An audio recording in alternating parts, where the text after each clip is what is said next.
Mid-century modern designs are really easy to do, and it's cool to make some interesting shapes. So in Inkscape, I kind of keep a scratch pad open and tinker around with different designs. So for today, I figured we would use some of these shapes and cut some thin channels, some real shallow channels in some plywood, and then color that with some epoxy, some colored epoxy. For the first shape today I'm playing around with, we're going to do these bottles. And these were just ovals where I cut the bottoms off and then free-formed some triangles for the top. So again, this is in Inkscape. I'm going to save this as an SVG and open it up in Cut 2D. There are some really great tutorial videos on Cut 2D on YouTube and different places, especially the Vectric website, so I won't go into detail on how to do that. This just kind of shows the real shallow pocket cut that we're using for these two bottles. And if we go to visible toolpaths, we can see the indentation that's in here. So I'm just going to save this as the G-code file and send this over to Mock.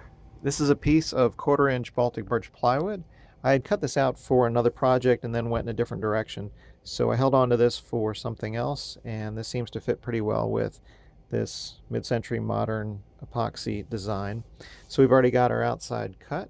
We're going to cut the thin or the real shallow channel for those bottles and then fill that with some epoxy.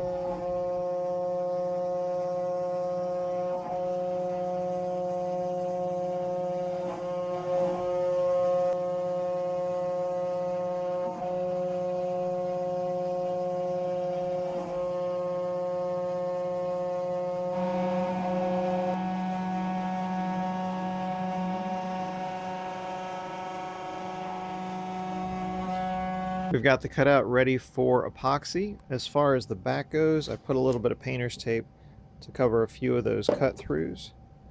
And I put a little bit of shellac on there also so that the wood fibers on the side don't suck up the paint.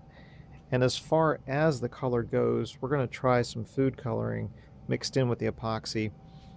Last night I was playing around with adding paint pigment to the epoxy, and that worked fine also.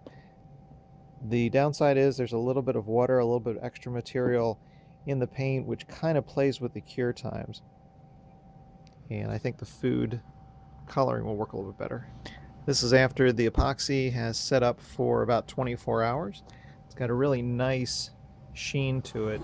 And it's interesting, using the food coloring keeps it kind of translucent compared to the paint, which was a solid color.